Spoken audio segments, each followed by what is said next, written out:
The last prisoner transport ship Galactic Judgment shuddered as it broke through Tartarus Seven's thin atmosphere, its hull screaming against crystalline winds that could strip flesh from bone. In the cargo hold, 2,847 human convicts sat shackled to metal benches, watching their fate approach through reinforced viewports. The planet below looked like a wound in space itself, jagged continents of black rock interrupted by poisonous green seas, all shrouded in perpetual storms. Dr. Elena Vasquez pressed her face against the cold metal wall, her breath fogging in the recycled air. At 53, she had once been humanity's most promising geneticist until her research into human enhancement crossed lines the Galactic Council deemed sacred. Her crime: attempting to give humans the ability to survive in environments that would kill unmodified people. The irony wasn't lost on her as she stared at the hellscape that would soon be her grave. Beside her, Marcus Tank Thompson flexed his massive hands against his restraints. The former military engineer had designed Earth's most sophisticated defense systems before refusing to hand them over to alien oversight. His broad shoulders and scarred knuckles spoke of a man who solved problems with both brain and brawn. Tank's brown eyes calculated angles and structural weaknesses even now, a habit that had kept him alive through 3 wars. Across the aisle, Yuki Tanaka sat in perfect stillness, her black hair hiding a face marked by chemical burns from her last act of environmental terrorism. She had sabotaged 17 alien mining operations across Earth's solar system, each one poisoning human worlds for the benefit of distant civilizations. Her small frame concealed a mind that understood ecosystems the way others understood simple machines. Near the rear of the compartment, Viktor Petrov worked quietly on his restraints with tools nobody could figure out how he'd smuggled aboard. The former black market trader had spent 30 years moving contraband between star systems, learning alien technologies through theft and necessity. His weathered face bore the scars of deals gone wrong, but his pale blue eyes still held the cunning that had made him rich before the Galactic Council crushed his operation. The ship's intercom crackled to life. "Attention cargo," came the translated voice of the Corrigan captain. "You will be deposited on Tartarus 7 with basic survival equipment sufficient for 30 standard days. The Galactic Council's mercy extends this far and no further. May whatever gods you worship have pity on your souls." Elena felt the familiar twist in her stomach as artificial gravity fluctuated during atmospheric entry. Around her, some prisoners wept. Others prayed to deities from a dozen Earth cultures. A few laughed with the hollow sound of minds snapping under pressure. She closed her eyes and thought of her research, the genetic modifications that could have given humans the tools to survive anywhere in the galaxy. The Council had called her work an abomination. Now that work might have saved them all. The landing was brutal. Cargo containers crashed into Tartarus 7's surface like meteorites, their human contents thrown against padded walls despite the safety harnesses. Elena tasted blood as her head snapped forward, then the container doors exploded outward in controlled detonations. Tartarus 7's air hit her like a physical blow. Even through the basic environmental suit every prisoner received, she could feel the planet's hostility.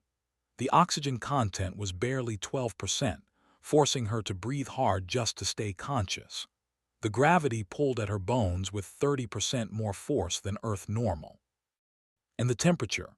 Her suit's display showed -23°C, though the sun blazed overhead like an angry eye. Around the landing site, scattered survival supplies lay strewn across black rock: basic food synthesizers, water reclamation units, temporary shelter pods, and enough power cells to last a month if carefully rationed. It was exactly what the captain had promised, enough to die slowly rather than quickly. Tank emerged from his container bleeding from a scalp wound but already moving with purpose. He grabbed a portable scanner and began taking atmospheric readings while other prisoners wandered in shock. "Oxygen's thin but breathable," he called out. "Gravity's heavy but manageable. Temperature swings are the real killer. My readings show this place hits 60°C during peak day cycle." Yuki stumbled out of her container, environmental suit torn at the knee, and immediately began examining the alien plant life that somehow thrived in this wasteland. The vegetation was like nothing from Earth, crystalline structures that seemed to generate their own light, pulsing with bioluminescent patterns. "These aren't plants," she whispered, running soil samples through a handheld analyzer. "They're silicon-based, but they're definitely alive." Victor had somehow acquired a military-grade survival kit that definitely hadn't been part of the standard issue. He was already setting up a communications array, trying to establish contact with other landing sites scattered across the continent. "We've got groups down across a 1,000-kilometer radius," he reported. "Most aren't responding. Either their equipment failed or—" He didn't need to finish. Everyone understood that many of the containers had become tombs. Alina found herself taking charge almost by instinct. Her scientific mind automatically began categorizing threats and opportunities, while her leadership experience from research teams kicked in. "We need shelter first," she announced to the roughly 50 survivors from their landing cluster. "Those temperature swings will kill us faster than the thin air." The first night nearly broke them. Despite huddling together in emergency shelters, the temperature plummeted to -40, and the wind carried particles of crystalline dust that cut through fabric like tiny razors. 3 prisoners died from exposure despite being sealed inside insulated pods. Their bodies were discovered frozen solid when the survivors emerged at dawn. But Alina noticed something the others missed. The dead showed signs of rapid tissue crystallization, but their cell structures weren't simply destroyed, they were transformed. The native environment wasn't just killing them, it was trying to change them. The first winter claimed nearly 60% of the exiles. Starvation, exposure, and attacks from the native predators called rippers reduced their numbers from 2,847 to just over 1,100 survivors. The rippers were nightmarish creatures that seemed built from living silicon and metallic compounds, with razor-sharp appendages and the ability to phase partially through solid rock. They hunted in packs and showed disturbing intelligence, laying traps and coordinating attacks. Alina spent those brutal months in the underground cave systems Tank had discovered, natural formations that provided some protection from the elements. She worked by the light of bioluminescent native organisms, studying tissue samples from both the dead and the living. What she found changed everything.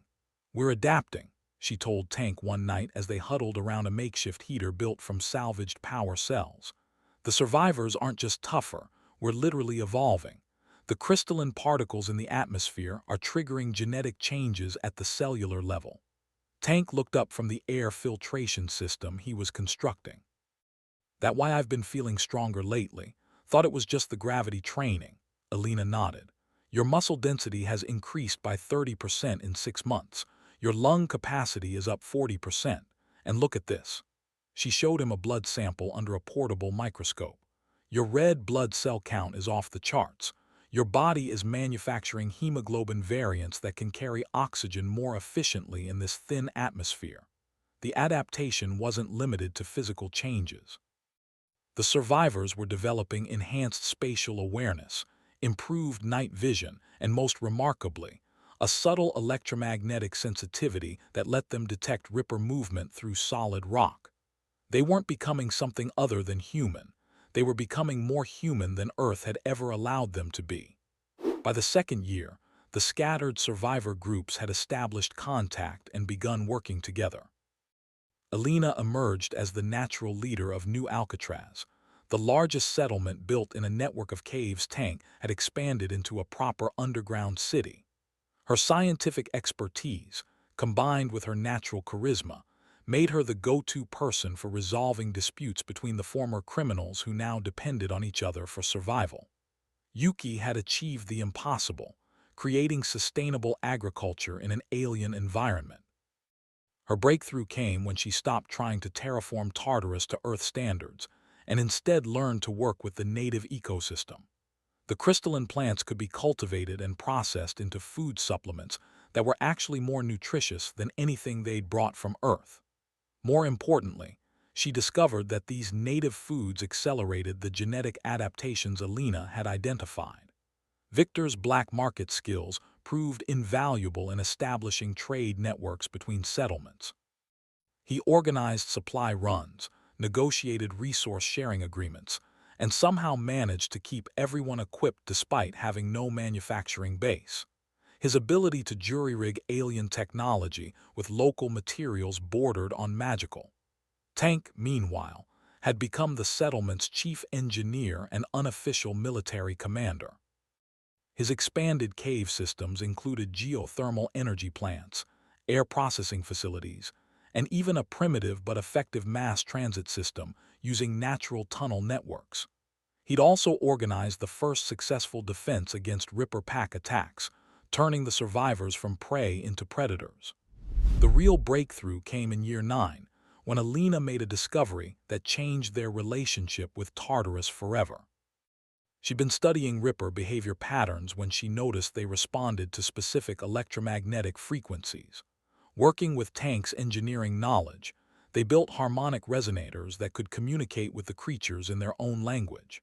The first successful Ripper contact was almost anticlimactic. Alina stood in a cave mouth with Tank's crude communication device, broadcasting mathematical sequences into the darkness. When the pack emerged from the rock walls, moving like liquid metal given predatory form, she expected to die. Instead, the lead Ripper approached the device and began responding with its own electromagnetic patterns. Within months, they'd established a working relationship with several Ripper packs. The creatures weren't just intelligent, they were curious about the strange new organisms that had learned to survive in their domain. In exchange for help with territorial disputes against more aggressive packs, the Allied Rippers provided protection and assistance with deep underground construction projects. The sight of humans riding Rippers across Tartarus's crystalline plains became the symbol of their transformation from exiles to natives. The children born on Tartarus, the second generation, took to Ripper partnership as naturally as Earth children learned to ride bicycles. By year 15, Tartarus had become something unrecognizable from the hellscape the prisoners had first encountered. Alina, now in her late 60s but with the physical capability of a 30-year-old, thanks to the native organism's life-extending properties, governed a civilization of 15,000 humans spread across 12 major settlements and dozens of smaller outposts. The settlements themselves were marvels of hybrid technology. Tank's engineering teams had learned to grow crystalline structures using native biological processes, creating buildings that were simultaneously organic and architectural. The cities expanded through the planet's crust like living root systems, powered by geothermal energy and lit by cultivated bioluminescent organisms. Yuki's terraforming projects had created pockets of Earth-like environment within the broader alien ecosystem, but her greatest achievement was learning to enhance Tartarus's natural beauty rather than replace it. Gardens of crystalline trees created rainbow light shows during the day cycles, while fields of native grass analogs provided nutrition for both humans and domesticated rippers. Victor had become something like a planetary trade minister, organizing resource distribution and managing the complex logistics of a civilization spread across 3 continents. His networks included not just human settlements, but also trading relationships with several Ripper tribes and even contact with other native species they discovered in Tartarus's deep cave systems. The second generation represented humanity's true achievement on Tartarus. These children, now adults, could survive on the surface without environmental suits. They breathed the thin air as easily as their parents had once breathed Earth's atmosphere. They communicated with Rippers through natural electromagnetic sensitivity. Most remarkably, they thought in ways their Earth-born parents couldn't fully comprehend, solving problems with an intuitive understanding of the planet's complex systems. Captain Sarah Chen Vasquez, Alina's adopted daughter, embodied the second generation's capabilities. At 25, she could survive surface temperatures that would kill an unmodified human in minutes. She led expeditions to map the planet's remaining unexplored regions, riding Ripper partners across landscapes that remained deadly to her parents' generation. Her teams discovered new species, mineral deposits, and geological formations that expanded their understanding of Tartarus's potential. The engineering corps trained under Tank's guidance thought in dimensions their Earth-born predecessors couldn't visualize. They built structures that defied conventional physics, using the planet's unique crystalline properties and electromagnetic fields to create architecture that was part construction, part cultivation, and part symbiosis. Yuki's ecological protégés had formed an almost mystical relationship with Tartarus's ecosystem. They could predict weather patterns by observing plant behavior, locate underground water sources by reading electromagnetic field fluctuations, and even influence the planet's geological activity through carefully orchestrated environmental manipulations. But success brought its own challenges. The second generation struggled with questions of identity and purpose that their parents had never faced. Some wanted to explore space, to see the galaxy their parents had been exiled from. Others believed Tartarus was humanity's true home, and that returning to the stars would dilute their unique evolution.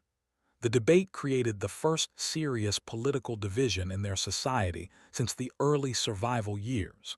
Alina found herself mediating between generations while grappling with her own questions about their future. At 91 chronological years, but with the body and mind of a 40-year-old, she had become something unprecedented, a human being extended far beyond natural lifespan, governing a civilization that existed nowhere else in the galaxy. The answer to their questions came from space in 2373, 36 years after the original Exile. Victor's communication arrays, now sophisticated enough to monitor interstellar transmissions, began picking up signals that painted a picture of galactic civilization in crisis. The core worlds were experiencing catastrophic resource depletion. Climate disasters had rendered several major alien homeworlds uninhabitable. The Galactic Council's carefully managed civilization was collapsing under the weight of overpopulation and environmental mismanagement. Alina listened to the intercepted transmissions with a mixture of satisfaction and pity. The same governments that had exiled them for crimes against species purity were now facing extinction because they'd never learned to adapt to challenging environments. Their rigid approach to planetary management had worked fine when they had unlimited worlds to exploit, but they'd never developed the flexibility that desperate circumstances demanded. The first alien scout ships arrived in 2375, expecting to find a dead world suitable for emergency colonization. Instead, they encountered Tartarus's planetary defense grid, a sophisticated network Tank's teams had built using crystalline formations and Ripper biotechnology. The alien ships found themselves unable to leave orbit without permission from the surface. First contact was conducted on human terms. Alina, Tank, Yuki, Victor, and a delegation of second-generation leaders met the alien scouts in New Alcatraz's council chambers, deep underground where the aliens needed environmental suits to survive. The delegation included representatives from 3 species, Corrigans, Zephyrians, and Altarians, all members of the Galactic Council that had once condemned them. The lead scout, a Corrigan named Thaxmer, stared in bewilderment at the thriving human civilization. "This is impossible," he kept repeating through his translator. "Our surveys showed this world was uninhabitable. The atmosphere, the temperature variations, the native predators, nothing should be able to survive here." Tank smiled grimly. "Nothing could survive here. That's why you dumped us here to die. But we didn't just survive, we evolved." The aliens' shock deepened when they learned the extent of human adaptation. The second generation's capabilities seemed like magic to species that had never faced environments challenging enough to drive rapid evolution. The symbiotic relationship with Rippers was incomprehensible to civilizations that had always conquered rather than collaborated with nature. Thaxmer requested permission to send detailed reports to the Galactic Council. Alina granted it, curious to see how their former judges would respond to the Exile's success. The official Galactic Council delegation arrived in 2383, led by Admiral Zarthon, the same Corrigan who had supervised the original Exile program. Alina remembered his voice from the transport ship's intercom, consigning them to death with bureaucratic politeness. Now he stood before her council chambers, hat literally in hand, begging for colonization rights for billions of alien refugees. The irony was exquisite. The criminals cast out for threatening species purity now sat in judgment of their former judges. Admiral Zarthon offered advanced technology, recognition as a sovereign world, even seats in the reformed Galactic Council, all in exchange for permission to settle refugees on Tartarus. Alina listened to his proposals with the patience of someone who had learned to think in geological time. The aliens' offers were impressive by the standards of 50 years ago, but Tartarus had already surpassed most of their technologies through necessity-driven innovation. What could they offer a civilization that had learned to work with rather than against a hostile environment? The debate that followed consumed months. The original exiles were split between those who wanted revenge and those who saw opportunity for beneficial trade. The second generation argued among themselves about whether alien refugees would dilute their unique culture. The third generation, teenagers who had never known Earth, largely favored integration, seeing themselves as citizens of the galaxy rather than a single world. Alina abstained from the final vote, believing their society had matured enough to choose its own future without her guidance. The democratic process she'd helped establish reached its decision after extensive debate. 67% voted to accept alien refugees, but under strict conditions. The terms Tartarus imposed were elegant in their reversal of historical precedent. Refugees would be required to adapt to Tartaran society rather than expecting the planet to accommodate their needs. No terraforming would be permitted to make Tartarus more alien-friendly. Incoming populations would need to undergo the same genetic adaptations that had transformed humanity. Any refugee must contribute to society for 10 years before gaining citizenship. Most importantly, the Human Governing Council would maintain ultimate authority over planetary affairs. The sight of alien refugees struggling with basic survival tasks that Tartaran children performed effortlessly provided Alina with daily reminders of how far they'd come. Former Galactic Council members who had once condemned human genetic research now begged for the modifications that would let them breathe Tartarus air. Military officers who had enforced species purity laws now requested partnership with Ripper tribes for protection against the planet's hazards. But the greatest reversal came in a private meeting between Alina and Admiral Zarthon 3 months after the refugees began arriving.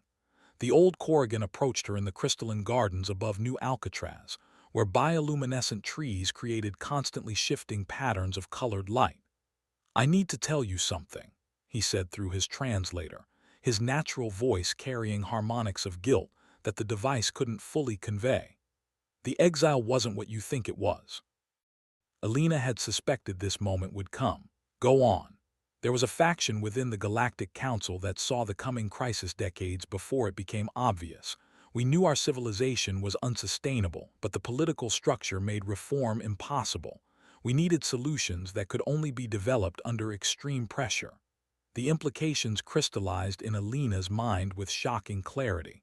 "You specifically selected us. Our crimes weren't random." Zarthon's bioluminescent patches flickered in patterns Alina had learned indicated deep shame in Corrigan body language. "Dr. Vasquez, your genetic research, Thompson's defensive engineering, Tanaka's environmental expertise, Petrov's technological adaptation skills. We needed those specific capabilities developed beyond anything our safe civilizations could produce."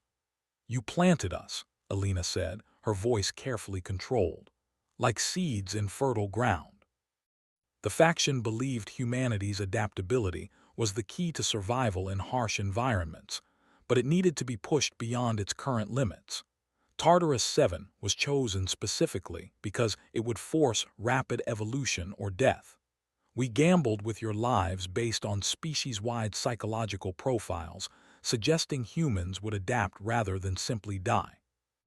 Alina walked among the crystalline trees, their light patterns responding to her electromagnetic field in ways that still seemed magical after decades of scientific study.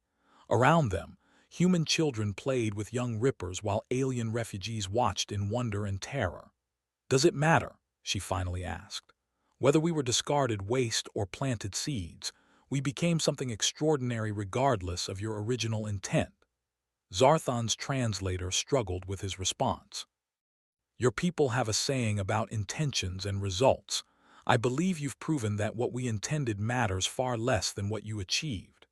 Alina nodded, looking out over the city that had grown from the caves where desperate exiles once huddled for warmth.